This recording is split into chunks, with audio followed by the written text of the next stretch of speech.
Assalamualaikum warahmatullahi wabarakatuh. Yang terhormat kepada Bapak Dr. Nurmi Eka Putra SEMSI dan Ibu Syaila Aprilia Murni Dayanti sebagai dosen pengampu mata kuliah pajak penghasilan pemotongan dan pemungutan. Baiklah, saya Juliana Putri dengan NIM C0D02304. Saya akan menjelaskan PPT saya yang berjudul Pemotongan PPh Pasal 21 Pegawai Berhenti dan Mulai Bekerja dalam Tahun Berjalan.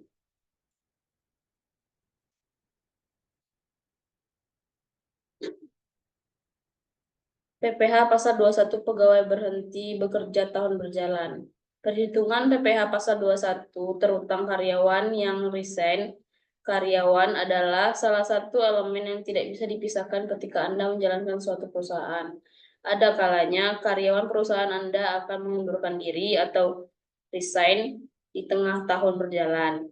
Ketika seseorang karyawan mengundurkan diri, maka baik pihak perusahaan maupun pihak karyawan, hak dan kewajibannya dinyatakan berhenti, termasuk dalam hal kepajakan. Masa pajak terakhir.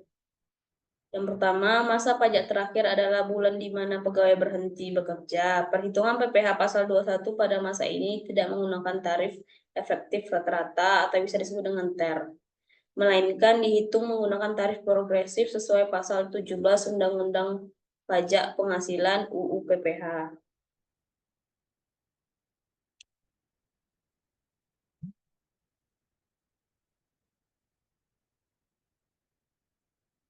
Perhitungan PPh Pasal 21.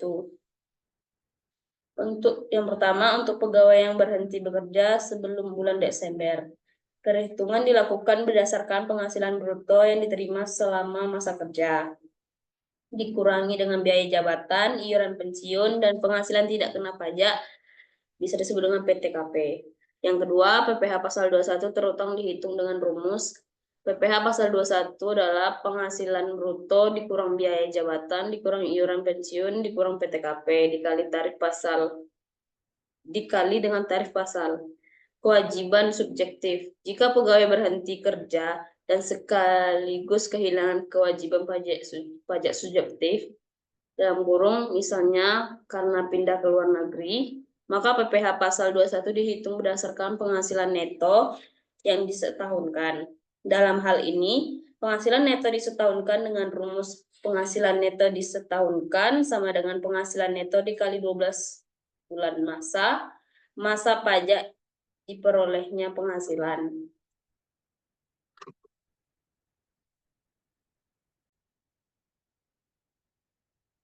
Contoh perhitungan, misalnya seseorang pegawai menerima gaji bulanan sebesar 15 juta dan berhenti bekerja pada bulan Juni. Selama tahun tersebut, jika pegawai tersebut juga menerima bonus, maka perhitungan PPh Pasal 21 untuk bulan terakhir dalam kurung Juni dilakukan dengan cara berikut. 1.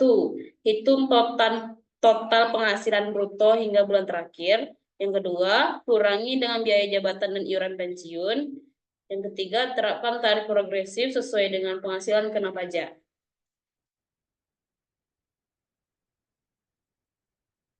Contoh perhitungan. Penghasilan bruto sebesar 15 juta dalam kurung gaji ditambah dengan 10 juta bonus, yaitu dijumlahkan sebesar 25 juta. Biaya jabatan sebesar 500.000, iuran pensiun 100.000, PTKP misalnya 54 juta untuk per tahun. Perhitungan PPh Pasal 21 untuk bulan terakhir. PPh terutang 25 juta dikurang 500 dikurang 100.000 dikurang 54 juta 54 juta dikali dengan tarif progresif. PPh terutang sama dengan 25 juta dikurang 500 dikurang 100 dikurang 54 juta dikali dengan tarif progresif. Bukti potong. Setelah perhitungan, perusahaan harus membuat bukti potong PPh Pasal 21 dalam kurung formulir 1721 A1 dan memberikannya kepada pegawai dalam waktu 1 bulan setelah masa pajak berakhir. Ini berfungsi sebagai bukti bahwa pajak telah dipotong dan dilaporkan dengan benar. Dengan mengikuti ketentuan ini, perusahaan dapat memastikan bahwa perhitungan dan pelaporan PPh pasal 21 untuk pegawai yang berhenti bekerja dilakukan sesuai dengan peraturan yang berlaku. PPh pasal 21 pegawai mulai bekerja tahun berjalan. Kewajiban subjektif dalam perhitungan PPh pasal 21 untuk karyawan yang masuk pada pertengahan tahun. Terdapat dua kondisi yang perlu diperhatikan. Yang pertama, karyawan baru tersebut telah memiliki kewajiban subjektif sejak awal tahun pajak. Yang kedua, karyawan baru tersebut kewajiban subjektifnya dimulai pada tahun berjalan.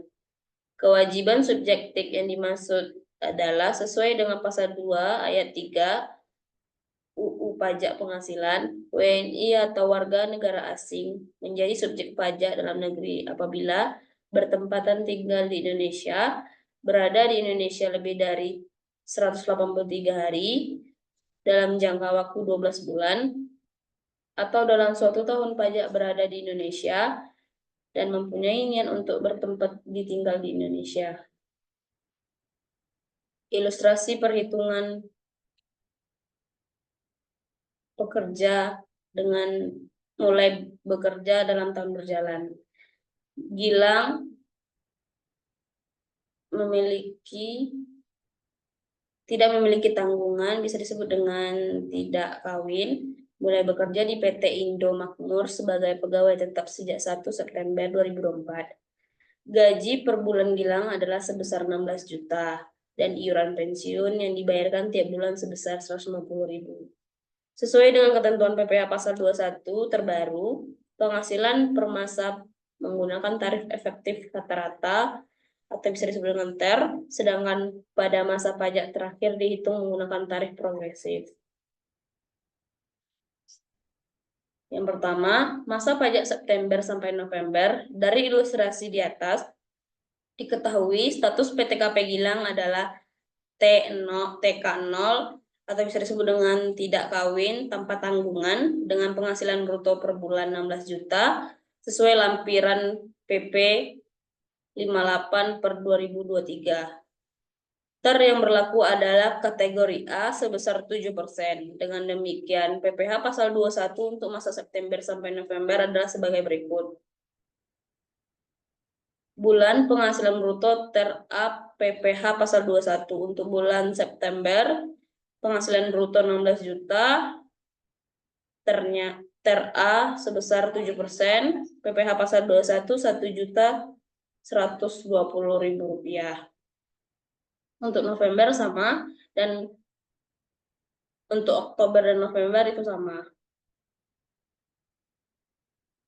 Cara mencarinya yaitu penghasilan bruto setahun 64 juta, penghasilan bruto 64 juta, pengurangan dikurang dengan biaya jabatan, iuran pensiun, total pengurangan yaitu 2.400.000, penghasilan neto sebesar 61.600.000,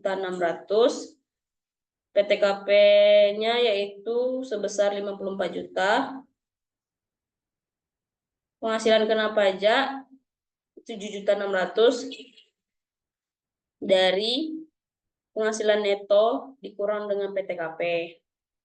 PPh pasal 21 setahun yaitu 380.000 dari 5% dikali 18.142.000, dapatlah 380. PPh pasal 21 masa September sampai November sebesar 4.480. PPh pasal 21 yang lebih dipotong pada masa Desember yaitu kurang dari 4.100.000 rupiah. Baiklah, presentasi dari saya tutup dengan wassalamualaikum warahmatullahi wabarakatuh.